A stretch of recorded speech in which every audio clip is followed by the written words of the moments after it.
প্রিয় বন্ধুরা, সবাইকে স্বাগতম ফিউ সেকেন্ডের ক্লাসে উইথ আশিক স্যারের সাথে।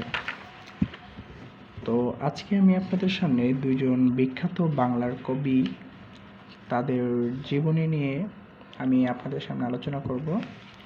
তো তাদের এই জীবনীগুলো আমাদের কাছে খুবই গুরুত্বপূর্ণ, আমাদের বিশেষ করে যারা ইউনিভার্সিটিতে এক্সাম দেব তাদের জন্য। তো প্রথমে হচ্ছে কি আমাদের বঙ্কিমচন্দ্র চট্টোপাধ্যায়, আরেকজন হচ্ছে আমাদের রবীন্দ্রনাথ ঠাকুর। আমি একটা সংক্ষেপ লিখেছি। তো বঙ্কিমচন্দ্র চট্টোপাধ্যায়ের জন্মটা পড়ার আগে তার সম্পর্কে আমরা কিছু এক্সট্রা কথা যেটা আমি এখানে লিখে দিয়েছি, তারপর আমি একটু এগুলো আগে বলবো। তার বঙ্কিমচন্দ্র চট্টোপাধ্যায়ের মেইন যে বিষয়, তাকে বলা হতো আমাদের উপাধি ছিল সাহিত্য সম্রাট, বাংলা সাহিত্যের সম্রাট। কেন তাকে বাংলা সাহিত্যের সম্রাট বলা হয়? কারণ তার যে সাহিত্য অসামান্য অবদানটা রয়েছে এটার জন্য।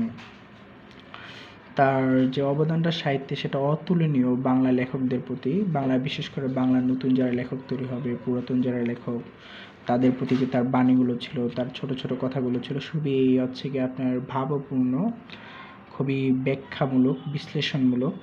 এই জন্য তাকে বাংলা সাহিত্যের সম্রাট হিসেবে আখ্যায়িত করা হয়। আর তার জন্ম ছিল হচ্ছে কি আমাদের 1838 সালে, আর তারিখটা ছিল হচ্ছে গিয়ে 26শে জুন, আর মৃত্যু হয়েছিল 1894 সালে, তারিখটা ছিল 8ই এপ্রিল। তার প্রথম যে উপন্যাসটা ছিল সেটা হচ্ছে কি দুর্গে 10 নন্দিনী। নন্দিনী বানানে এখানে নন্দিনীতে দীর্ঘিকার আছে, কারণ হচ্ছে কি নন্দিনী হচ্ছে কি স্ত্রীবাচক শব্দ, আর সকল স্ত্রীবাচক শব্দে দীর্ঘিকার থাকে, এটা মাথায় রাখতে হবে। ইংরেজি উপন্যাস ছিল তার রাজমোহনস ওয়াইফ।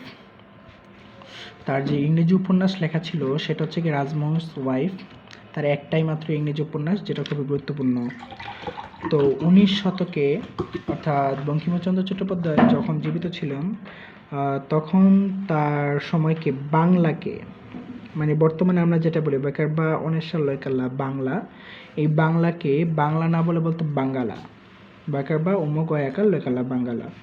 তো এখন সেটা আস্তে আস্তে পরিবর্তন হয়েছে 3টা ধাপে, অর্থাৎ আগে ছিল বাঙ্গালা, বাঙ্গালা থেকে বেকার বা উম লয়কাল্লা বাংলা, এবং বাংলা থেকে বাংলা, বেকার বা অনেস্কার লয়কাল্লা বাংলা, একবারে সঠিকভাবে। এরপর হচ্ছে কি আমাদের রবীন্দ্রনাথ ঠাকুরের আমাদের যা যা দরকার আমাদের ইউনিভার্সিটিতে অ্যাপ্লাইয়ের জন্য, আমার যা যা মনে হয়েছে যে এবার ইউনিভার্সিটিতে অ্যাপ্লাইয়ের জন্য আমাদের গুরুত্বপূর্ণ, আমি ওগুলো লিখে দিয়েছি। তো এগুলোর মধ্যে সর্বপ্রথম যেটা, সেটা হচ্ছে কি আমাদের ওনার যে জন্মটা, ওনার জন্ম হয়েছে 1861 খ্রিস্টাব্দে 7ই মে। জন্মটা হয়েছিল 1861 খ্রিস্টাব্দের 7ই মে, আর মৃত্যু হয়েছিল 1941 সালে। জন্ম ছিল 1861, মৃত্যু 1941 খ্রিস্টাব্দে। এবার তারিখটা দেখি আমরা, এখানে দেখেন 7ই আগস্ট, 7ই মে লেখা আছে, আর এখানে দেখেন 7ই আগস্ট লেখা আছে। তো আমরা দেখতে পাচ্ছি যে এখানে আমাদের একই তারিখ আছে, অর্থাৎ রবীন্দ্রনাথ ঠাকুর যখন জন্মগ্রহণ করেছিলেন আর মৃত্যুবরণ করেছিলেন তাদের তারিখটা সেম ছিল, অর্থাৎ 7ই মে 7ই আগস্ট, অর্থাৎ 7 আর 7 সেম ছিল। তো জাস্ট শুধু মাসটা ছিল আলাদা, অর্থাৎ তিনি একটা মে মাসে জন্মগ্রহণ করেছেন আর একটা হচ্ছে গিয়ে আগস্ট মাসে জন্মগ্রহণ করেছেন, অর্থাৎ তার যে মাসটা ছিল জন্ম সেটা আলাদা ছিল। আর বাংলা যে সালটা, উনি 1268 বঙ্গাব্দে 25শে বৈশাখ জন্মগ্রহণ করেন, আর 1348 বঙ্গাব্দ 22শে শ্রাবণ তিনি মৃত্যুবরণ করেন। এবং তার যে জন্মস্থানটা সেটা হচ্ছিল কলকাতায়। তো কলকাতায় তিনি জন্মগ্রহণ করেন বিখ্যাত জোড়াসাঁকোর ঠাকুর পরিবারে। তার পিতার নাম ছিল দেবেন্দ্রনাথ ঠাকুর, আর মাতা ছিলেন সারদা দেবী। আবার দেখেন সারদা দেবী হচ্ছে আমাদের স্ত্রীবাচক শব্দ, তাই এখানে দীর্ঘিকার আছে। সকল স্ত্রীবাচক শব্দে অবশ্যই দীর্ঘিকার থাকবে। এরপর হচ্ছে তার সর্বপ্রথম গল্প ছিল ছোট গল্প দিয়ে শুরু হয়।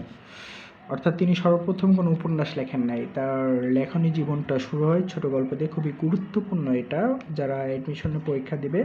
তো সর্বপ্রথম যেটা ছিল সেটা হচ্ছে গিয়ে আমাদের ভিখারিণী নামক একটা গল্প। তো ভিখারিণী শব্দটাও দেখেন স্ত্রীবাচক, যে কারণে দীর্ঘিকার আছে।